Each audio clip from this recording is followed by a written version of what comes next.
I'm a 27-year-old male living in the Philippines. This is not even my story, but it's my dad's. It happened when I was a year old. My mother was pregnant with my younger sister. We lived in a semi-rural area where we had a lot of relatives and everyone knew each other in the neighborhood. My dad was out watering the plants in the backyard when he noticed a huge black bird perched on a low branch in a tree we used to have in our backyard. I know, big deal, right? Except the bird had an unnaturally bloodshot eye and looked back at my dad like it was thinking. My dad was a bit unsettled, but he thought nothing more of it, and he just resumed his work and went inside afterwards. Hours passed and it was after dark. My dad went out again to do some more chores in our backyard. He was just finishing up when he noticed in the alley between our house and the fence separating us from the neighbors, some small creatures shuffling across a puddle of water on the pavement. Now we had a pet turtle, a red-eared slider, and my dad thought that the turtle somehow got out of its tank and was making its way across the alley. But upon closer inspection, he realized it wasn't our turtle at all. But I kid you not, a crab.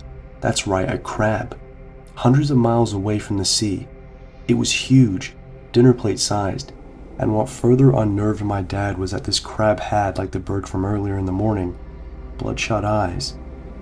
The crab stopped to look at my dad with, according to him, the same intense stare the bird gave him. My dad, having had enough, quickly went inside, a bit creeped out at everything that had happened that day. The next day my dad was speaking out with the elders in the neighborhood at what he saw the previous day. They told him it was an aswang. Now, in the rural areas of the Philippines, there are stories of aswangs, which are a kind of Philippine analog to vampires in Western folklore. They are said to be shapeshifters who enjoy feasting on human and animal entrails, but a favorite delicacy of aswangs are unborn fetuses. Coincidentally, as it happened, my mother was pregnant with my sister at the time. One old man claimed he knew the aswang that paid a visit to our home. He told my dad that this particular aswang wasn't trying to eat my sister, but that it just liked being around pregnant women like my mom because it was intoxicating to all aswangs. Doesn't make it less creepy though, and I'm glad that the aswang wasn't one of the malevolent ones. It was an interesting story though. I should pay more visits to my dad to hear more stories from him. When I was 5 or 6 years old, my family lived in a small 2-story home near the outskirts of Omaha, Nebraska. Imagine if you were standing out in the front, facing the house, you would see that a lonely streetlight was off to the left, and my room was on the right side, kind of sitting in the house's shadow. Before I explain what I saw, I have to give you a quick side note. The kids at my school used to say that my eyes turned red when I got angry, so they gave me a very hurtful nickname. One day when I got home from school, I saw it written with markers on my bedroom window. Big jagged letters scrawled out the word demon across the glass. I couldn't believe that someone went to so much trouble just to do that to me. They used a ladder we kept around the back of the house. It hadn't been moved in ages and was covered with weeds and dirt, so it left clear signs against the wall below my window. I got so mad that I hit the window with a rock and shattered it. My father had to cover it with a garbage bag and some duct tape. Anyway, it was a summer night, close to midnight when I got up to go to the bathroom. Despite it being so late, I was awake and full of energy, so I decided to sneak out and play video games in my room. About an hour later, around 1 a.m., out of nowhere I heard a faint scream coming from outside. I could tell it was a woman. Scared but still curious, I ran downstairs to look out the window in the living room. But I was shocked when I realized that the whole room was bathed in red light.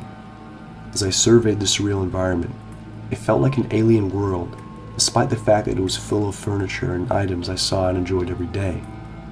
I looked up to see that the windows were all covered, essentially plastered with some kind of paper-like material that seemed to be soaked in blood-red liquid.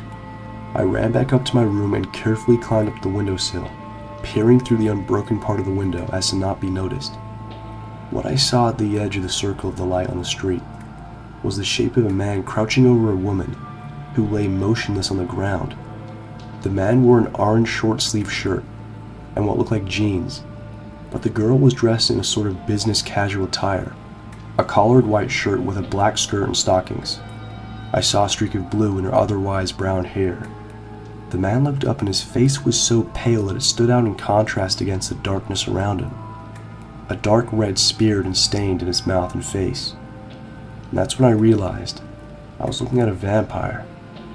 As a shock and fear began to build up in my mind, he turned his head directly toward me. With a startled look, he glared at me before sweeping up the girl from the ground and dashing away with such an incredible speed. It didn't seem natural at all, even to my childlike mind. I went back downstairs after he left and saw that the windows were back to normal. The next day I went over to the spot where the attack had occurred and saw spots of blood on the pavement, along with a silver necklace. I took the necklace and cleaned it up. I still have it to this day. The crazy thing is, following the incident, I began to have nightmares of my hands being drenched in blood. Those soon evolved into dreams where everything in my house would be splattered with it. My bed, the floor, the ceiling, and the walls. It was like I was living in a slaughterhouse. A few days later, I woke up and had a bite mark on my arm. The mark was deep enough that it drew blood, so I showered and covered it up, doing my best to keep it hidden because I knew no one would believe me, and I already had a reputation for being a demon at my school. On top of that, I knew my mother would have had thought I was cutting myself. I didn't want that to be trouble. I guess I was pretty stupid back then. I don't know what I saw, and I know I was very young, but I truly believe the man was a vampire. My name is Alan, and I wanted to share the story as I've kept it a secret to myself for many years. In all this time, it's been both a haunting memory and in some ways, oddly a pleasant one. I live in Alabama, but my family roots run deeply in Ireland. My grandparents have been telling me about the stories of the Fae and Celtic legends since I was 5 years old. Leprechauns challenging fairies and the subject of the story. The Banshee. I always took my grandparents at their word, assuming the legends to be true, up until my teenage years when I began to grow up, or so I thought. As I'm sure you would have guessed by now, there came a time when I was forced to see that I was wrong.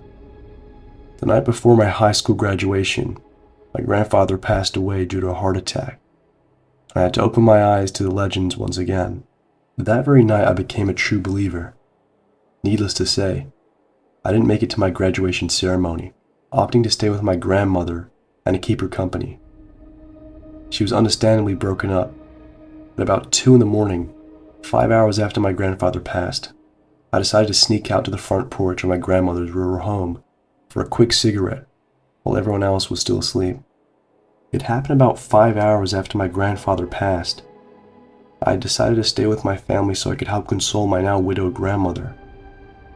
It was about 2 a.m. in the morning when I had decided to sneak a cigarette onto the front porch of my grandparents' rural home, while everyone else was asleep. The night was cold and it was dimly lit by a full moon. After my first drag from the cigarette, the gravity of the situation hit me, and I lost it. Tears streamed down my face and I contemplated life without the man I grew up loving. All the memories came flooding in like a tidal wave, crashing at the shores of my mind. It took me a while to cool down, but eventually I was able to collect myself. Just as the feeling of flushed out emotion energy started to wash over me, I heard the most bone-chilling scream I've ever heard in my life. My head darted frantically, straining to find something to pick up out of the low light. My eyes caught on a splotch of paleness not far away from the house.